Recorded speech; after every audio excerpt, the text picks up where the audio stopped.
Okay, today we are going to talk about Orisa, because the other day we talked about Reinhardt, and Orisa is the other shield tank, so it only really makes sense to do Orisa next. So, again, I'm going to assume that you know what all of Orisa's buttons do. We're not going to talk about any of that, we're just going to talk about how you play Orisa in practical terms. So most people, when they look at Orisa, they think, that's Reinhardt with a ranged weapon, which could not be further from the truth. Blizzard kind of designed Orisa with the intention of her replacing Reinhardt, but that is definitely not what happened, because there's one key difference between Reinhardt and Orisa, and that is that Reinhardt is scary, whereas Orisa is not scary. So, as a result, Reinhardt's really good at being a main tank. Like, he is the quintessential main tank in the game, right? Because he's got the big shield, he can stand up there, he can take a lot of punishment because of the shield, and then he has a big presence as well, because although his zone of threat is very small, it's very threatening because he does a lot of damage. So, walking through Reinhardt is scary, he's got a very scary ultimate, and he does a lot of damage. So, there's a lot of things that make Reinhardt really good as the frontline tank. Orisa has none of these components, right? She has an objectively worse shield than Reinhardt, because it is below half the hit points of Reinhardt's shield, and she can't even freely move it around because it's cooldown gated. And then other than that, she has no way of doing damage other than her left click, which can do a lot of damage, but it's a projectile weapon that's kind of inaccurate at, like, any kind of range at all, really. So she is kind of more scary close up, but Orisa, if she's being dove on, has very limited ways to actually stop the person diving, other than just kill the person before they kill you. Which is kind of hard because of Fortify, but that, you know. And then Orisa has a strictly supportive ultimate, so she doesn't even have that, like, the threatening ultimate going for her. Because you think about Reinhardt, it's scary just to walk towards Reinhardt if you don't have a Reinhardt as well, because there's a possibility he just ults you and kills your entire team. That threat does not exist for Orisa. So as a result of all of these factors, Orisa is really bad at being the front line. She is not a main tank, and she's not a frontline tank. Because what most people, and this is why we're on Numbani, because I think Numbani is one of the clearest maps to illustrate the point with Orisa. What most people will do when they're playing Orisa is they'll be like, I am tank, I stand here because I am Reinhardt with ranged weapon. And then the actual Reinhardt starts coming out of this doorway, and then you got the Orisa, and you're like, he's just kind of walking towards me, and that's pretty scary, and and you end up starting to have to give up a lot of ground, unless your team, aside, is also just applying a lot of pressure. Which is, kind of hard if, like, your frontline tank is Orisa, because it's very easy to just sort of get rolled over. So let's assume, for the sake of this argument also, that both teams are playing well, you know, not necessarily optimally, but they're playing well. So let's assume we've got another tank, we've got a Reinhardt, a Winston, a Diva, or whatever, or something that can go stand over there, because you don't want to pick Orisa as the only tank, which you can probably kind of infer from the fact that we've already said she isn't a main tank, but, so let's assume we've got a main tank over there, and then we've got a Soldier, a McCree, a Zenyatta, an Ana, whatever. We've got a Soldier and a Zenyatta, let's say. They should be standing over here. Also, doesn't it feel good to finally be able to break these curved pieces? Thank you, Blizzard. So let's assume we've got a Zenyatta and a Soldier over here. What we're supposed to do is come and stand here and do this. Because think about it, right? It's already really annoying to fight a Soldier on Numbani's first checkpoint, because he's gonna be over here, you gotta get a Winston or a Genji or something to dislodge him, and he's really far away, because this balcony's kinda hard to get to, just straight up, but you gotta get him off, because you can't let him stay up there, because he's just gonna shoot down and kill everyone, so you gotta get the Soldier off, and it's, like, annoying. Even if there's just, like, a Mercy up here with him, that makes it even more annoying to deal with that Soldier. Now, imagine instead, there's an Orisa and a Zenyatta up here as well. So then, you're Winston, maybe you got a Genji friend with you in the, like, best case scenario, you jump up here, Genji can't do shit because there's a bubble in the way, so he has to get right up on it. Orisa's here, in front of the Soldier. There's a Zenyatta here, making you take more damage. the biotic field's inside the bubble as well, so you can't actually do damage to them properly, doesn't it just suddenly seem really impossible to get rid of that soldier? And ranged options don't really work very well anymore either, because there's a shield in the way. So if you've got a Pharah, she has to break the shield first. If you've got a soldier, he has to break the shield first before they can even try. Then, it's only an 8-second cooldown. Put it down again, there's a biotic field down in here. Orisa can stand forward and take some damage for the soldier as well. And then when the team fight starts, Orisa's just like, alright. And now the whole team suddenly does a lot more damage, and it's still hard to get this position away from these people. And that's what Orisa is really strong at. She sits with her backline, and she builds a bunker around them, and then when people come to try and kill your backline, you help fight them off. You know, you still do damage, you're still big, you've got Fortify, so you can take some damage for them and body block for them. You can pull them back away from the person with Halt. Like, this is what Orisa's good at. Orisa's good at sitting with her backline and making sure they can't die. Because Orisa's she's bad at holding back the front line, because the front line is scary. The front line is fucking Reinhardt and Zarya and Reaper are walking towards you while there's a Genji fucking with people, and it's like, oh, and they just walk at you and you don't have an adequate shield to try and stop that advance, and then they get to you and you hate people being right next to you as Orisa. It's bad times. You can't run away if you get in trouble, because you have no mobility options at all. All you can do is walk away with Fortify and just hope they don't kill you before you get away. You really don't want to be at the front line. You want to be with the back line, and you just make the back line really hard to kill. That's what Orisa is good at. She is not a frontline tank. So, as a result of this, you don't really want to pick Orisa as the only tank in your team, because as we've established, she can't be the front line. So you need... And she also, so even if you have another tank on your team, they kind of need to be a specific kind of tank to really want to pick Orisa. Because if the other tank is Zarya, your front line is Orisa, Zarya, oh god, that's terrible. If I'm playing Reinhardt, I'm not afraid of that at all. I just walk right at them, because they can't really do anything to stop me. Unless Zarya builds Graviton, but they have to not get rolled over till that point first. It's just not scary. So you need...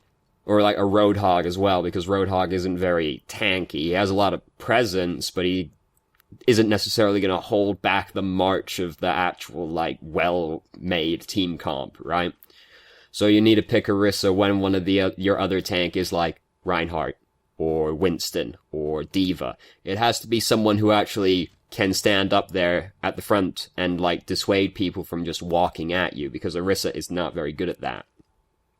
So, Orisa is a very supportive tank. She's an off tank, and she's good at supporting people, right? It's the same thing with, like, Zarya. She's very supportive. She's not the high presence frontline tank. She's better at supporting her backline or her front line. And Orisa's the same way. She's better at supporting these people. If you've got a Reinhardt, you can also just kind of sit behind the Reinhardt and then, like, let your shield take damage, because your shield is less important. And then Reinhardt holds up his shield in between that period, and then it's just, like, really hard to march to just, like, chew through all those shields.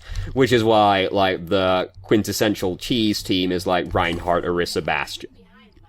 And you just sit right next to the Bastion, and it's like, oh, I got through the Orisa shield, Reinhardt shield, and Orisa shield back down again, Reinhardt shield regenerates back up, and it's just an infinite loop, and you need to find a way to actually break through it.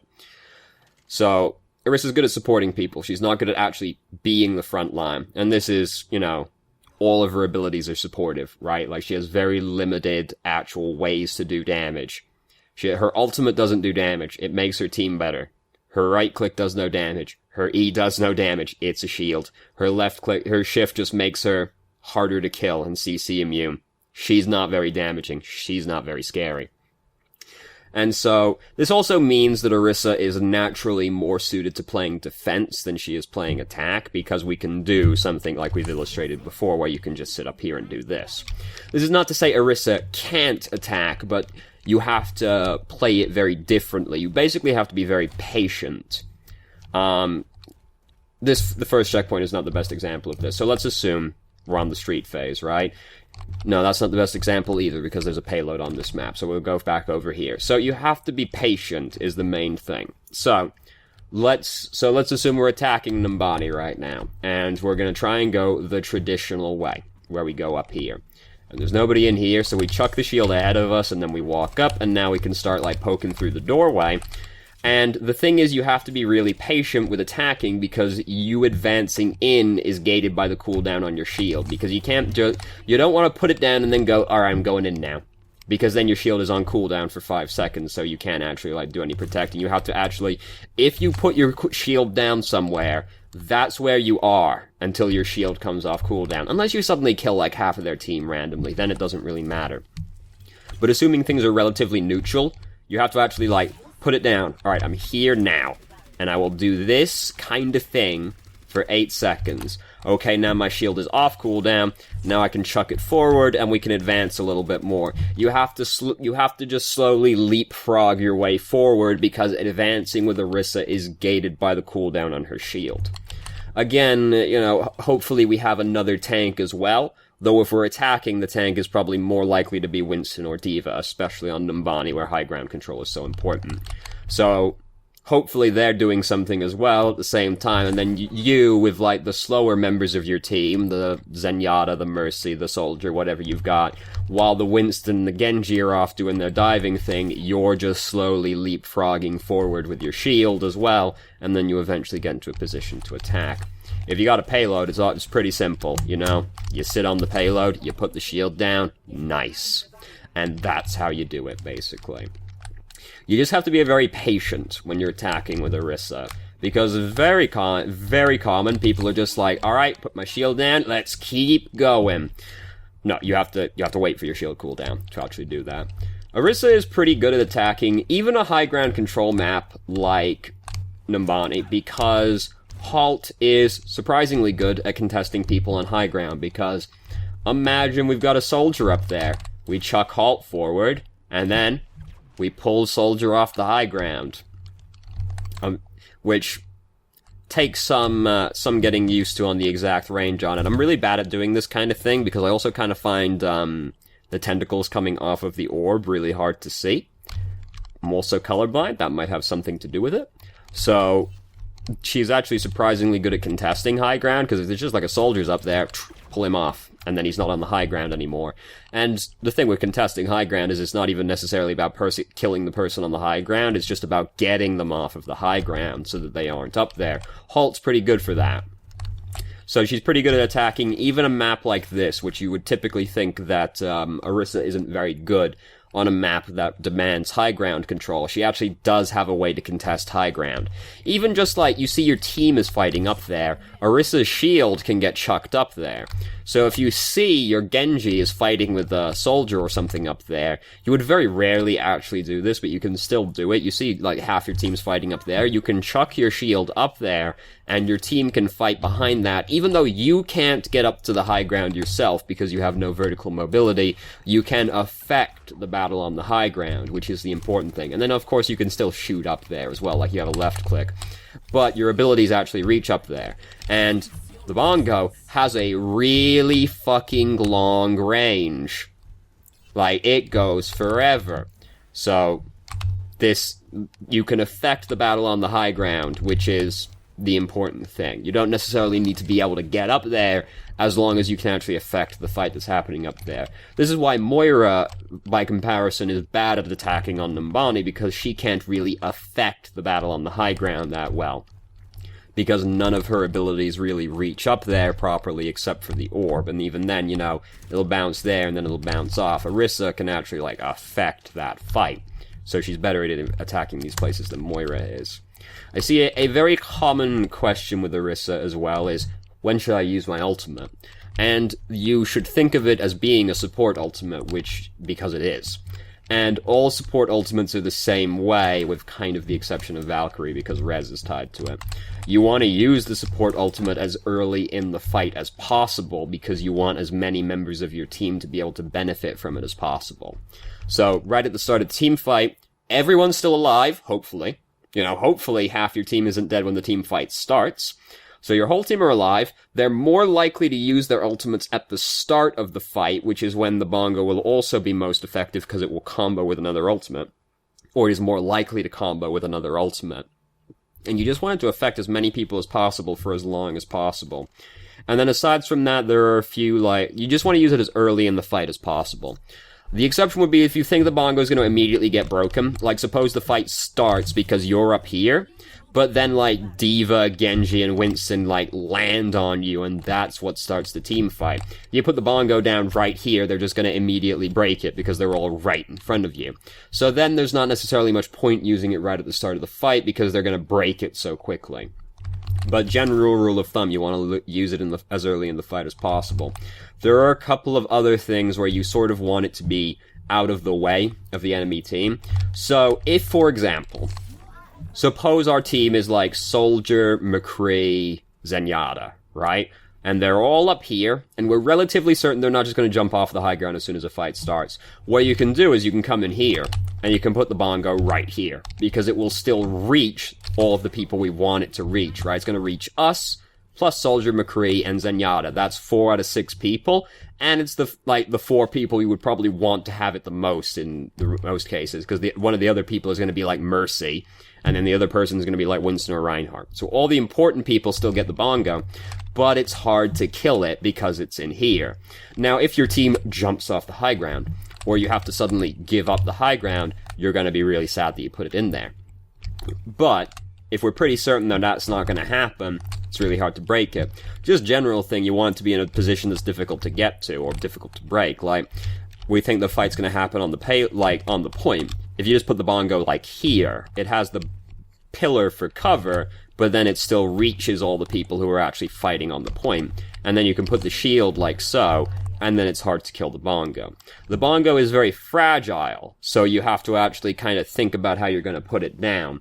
So, and it's a lot easier to use her ultimate when you're attacking, because the defending team is much less likely to dive on you, right? So you can if you're attacking, you can kind of just like put it at the bottom of the street, right?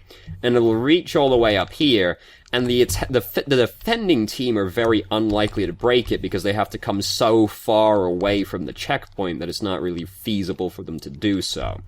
So it's kind of easier to use the ultimate on attack, whereas if you're defending, you have to kind of get a little bit more creative with it.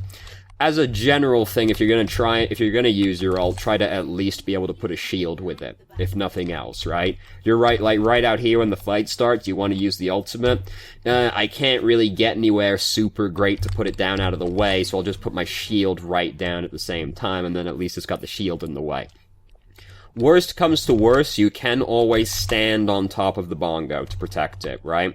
You put it down, you put the shield here, it's like here, there's like a Genji here, you can just stand on top of the bongo and they can't actually hit it because you're too big. So you can sit on it like a bird on an egg, right? And then it's kind of hard to do it. You don't want to do that unless it's like the absolute last the absolute last resort thing you can do. You don't really want to have to resort to the egg method, but you can do that as well, because Orisa is physically big enough to body block for the bongo. But just generally, you want to put it down as early in the fight as possible. That's a very common question. It's a support ult. You want as many people to benefit from it as possible, so you want to put it down as soon as possible. And those are kind of the biggest things with Orisa, is it's basically a lot about patience and actually positioning with the backline and staying with them, because that's what Orisa is good at doing. And that's kind of it, because all of your abilities kind of tie into that, right? They're really good at helping you support people, because they're all supportive abilities. You pull them back away from the person, you put a shield in front of the person. I have the shift so I can body block for them and I'm not going to take any damage while that's happening. Or I can use it to if Reinhardt,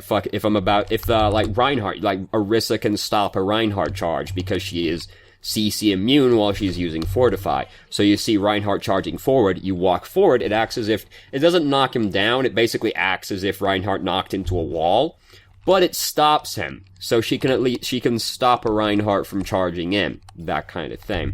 She can also try and stop Earth Shatter, though it's not nearly as consistent as a Reinhardt is, because again, your attempt at blocking Earth Shatter is cooldown gated and you can't move it. So, it is really annoying like, speaking as someone who plays a lot of Reinhardt, it's really annoying when an Orisa shield is there, because it's just an extra thing you have to keep track of, right? Like, there's a Reinhardt and there's an Orisa. It's like, okay, I have to try and get it past the Reinhardt, but then the Orisa is also there as an additional buffer. So it's just another thing you have to keep track of. It does make Reinhardt's life more difficult if there's an Orisa there. Even though your shield is not nearly as consistent, it is just annoying. Winston is annoying to Reinhardt for the exact same reason, that even though the bubble is inconsistent for blocking Earthshatter, it's still something else the Reinhardt has to keep track of and try to play around, right? So it's just an extra annoyance, if nothing else. And then you can stop the charge with Fortify. Halt can also stop the charge, though there's a caveat to that, because if you halt the Reinhardt back, it doesn't cancel the charge. He continues charging. It just also does the movement. So imagine Reinhardt charges out of here, and then I halt like so. It pulls Reinhardt over there, but then he keeps charging when he lands on the ground again. So it can stop charge as well with halt, but that's it's more of a buys more time rather than actually stopping it. Although you can also like fuck it up as well, because imagine he charges out with the intention of like hitting this, and then suddenly I pull him to the side a little bit, and he goes flying off the edge of the map, because Halt suddenly altered his course quite drastically. There is a general thing with Halt as well, where it is a mini graviton effect, essentially. You know, it has the graviton pull, but then it doesn't have the graviton, like, hold. So you can use it to pull people into a lot of damage. And it's the kind of ability that benefits somewhat from coordination with your team, because if you've got, like, a Reinhardt on your team, right? If you throw out Halt and you let them know you're throwing out Halt, the Reinhardt can then fire strike through Halt as soon as it pulls everyone in. Soldier can throw his rockets in as soon as Halt goes off, that kind of thing. So it does kind of benefit from coordination. But here's just a general thing, right? That is it's a small thing that has a surprisingly big impact.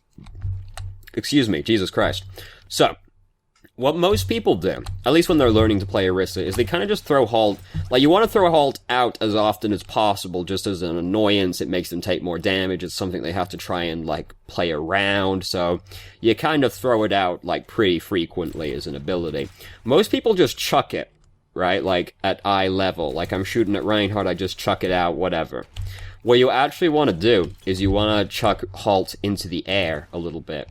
And the reason for that is that it pulls them into the air. And because they've been pulled into the air, they don't regain control very quickly, right? Because if you halt like this, they get pulled in, sure, but they just immediately regain control after halt is over.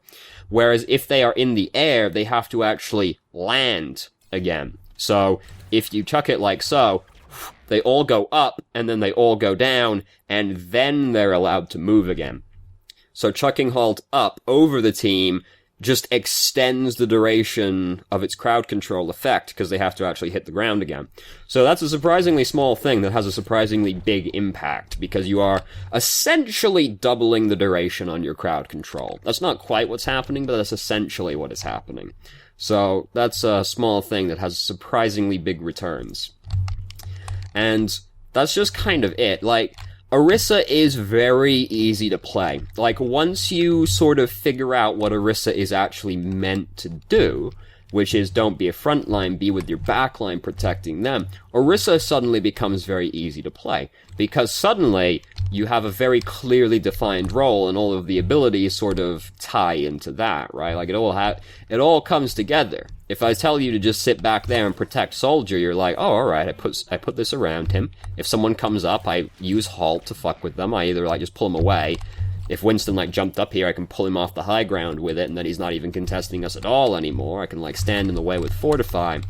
And then, as soon as the fight starts, I can use that, and then Soldier and my whole team are doing more damage. It all sort of comes together at that point, right?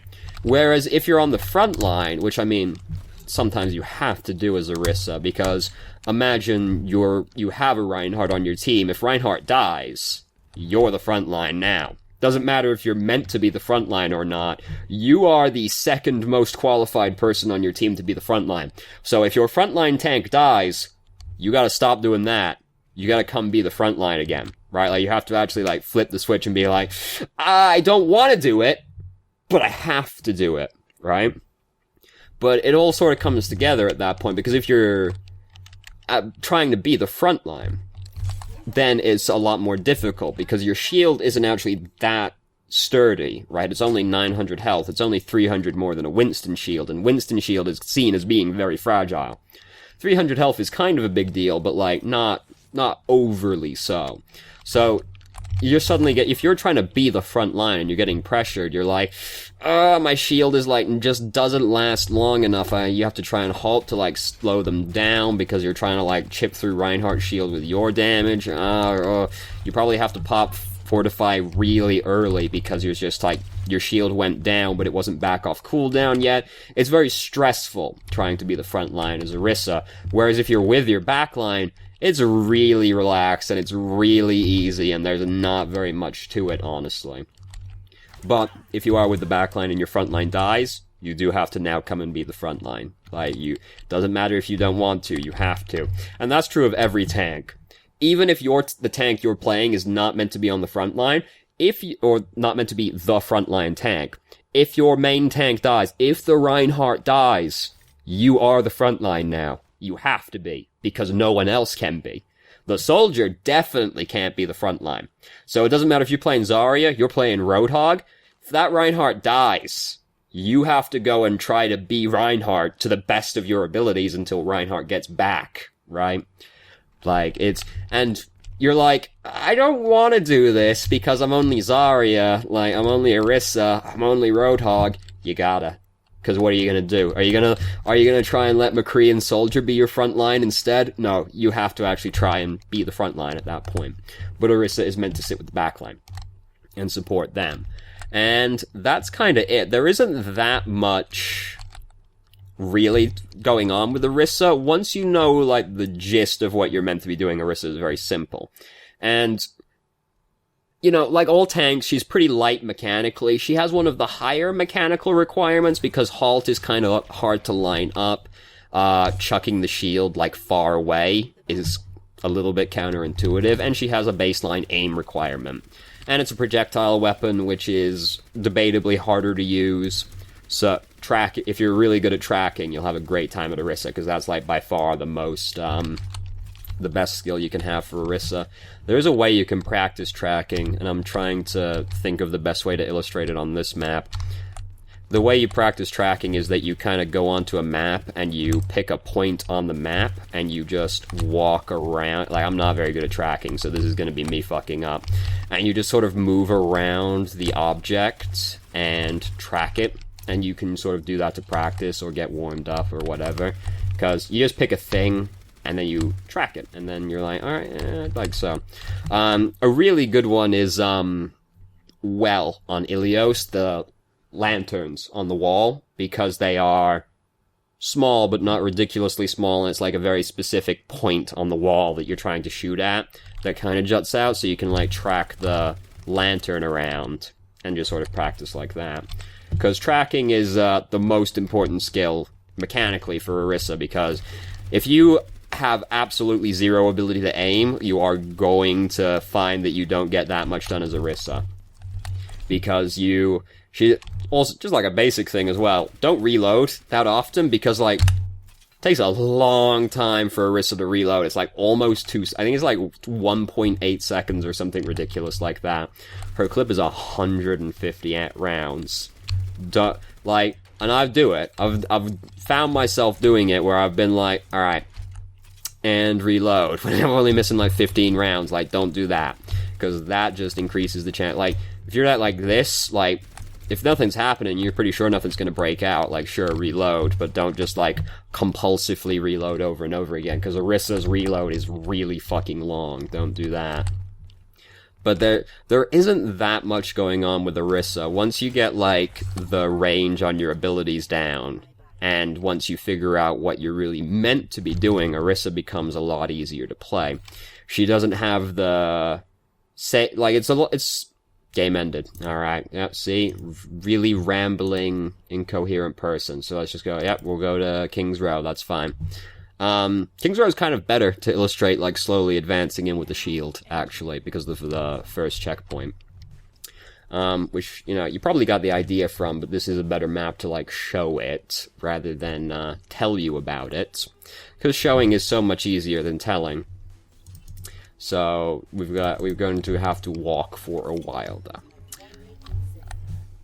So there's not really that much to Orisa, though. Like, most tanks are pretty light mechanically. Orisa is also pretty light mechanically. She has one of the higher mechanical requirements of the tanks, but it's still pretty light overall. Like, tracking is easier than, like, flicking, you know?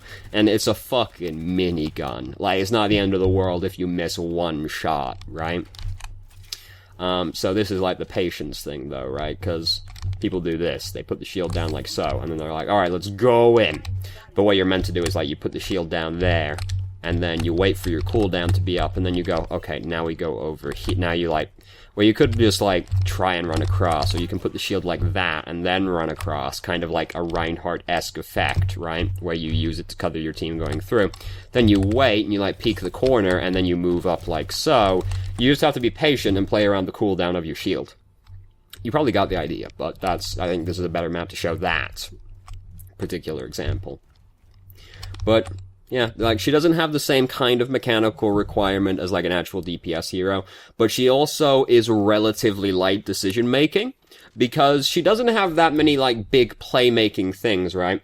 Like, she isn't trying to outplay the other Orisa to get some big ultimate play, right? Like, Reinhardt is trying to outplay the other Reinhardt, and there's a few things that come into that. Orisa doesn't have that component. She is a supportive tank rather than a main frontline tank, so she doesn't have the same responsibility of, like, steering the bus like Reinhardt does. She's just sitting with the squishy members of her team, making sure they don't die.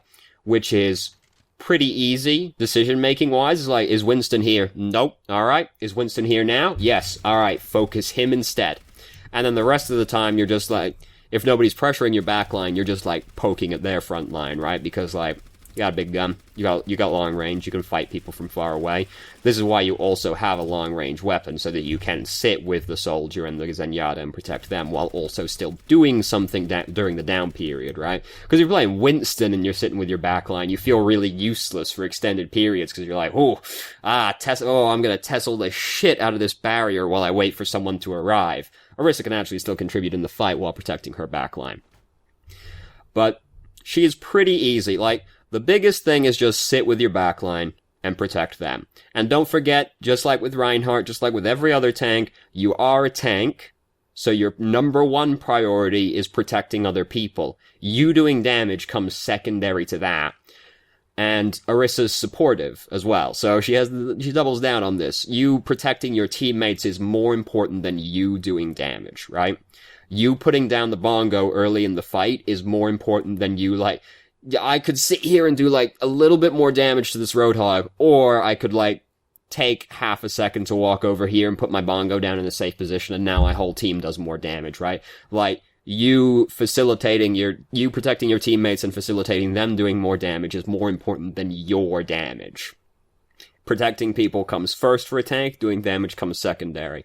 But really, once you figure out where you're meant to stand as Orisa and what your role actually is, it becomes very easy. Because she's a very beginner-friendly hero, and she's a very beginner-friendly tank as well. Because she has, like, the basic components of it, right? Where you are protecting your team, and you're trying to make it difficult for the enemy team. You're trying to deny space, you're trying to deny them damage, you know, you're doing the basic tank thing, but your requirement to do so is quite low. It's just sit with the backline and protect them when people dive on them, and that's easier than something like Reinhardt, right? Because Reinhardt has to steer the bus, he has these mind games things going on with the other Reinhardt, there's things to keep track of, you gotta worry about lining up your ultimate. Orisa doesn't really have any of that. Orisa's very beginner-friendly, because she's low mechanics, fairly low decision-making, but it still gives you a feel for how to play a tank, right? Because you are still doing the tanking things, it's just the skill level required to do so is significantly lower than it is for someone like Reinhardt or Winston.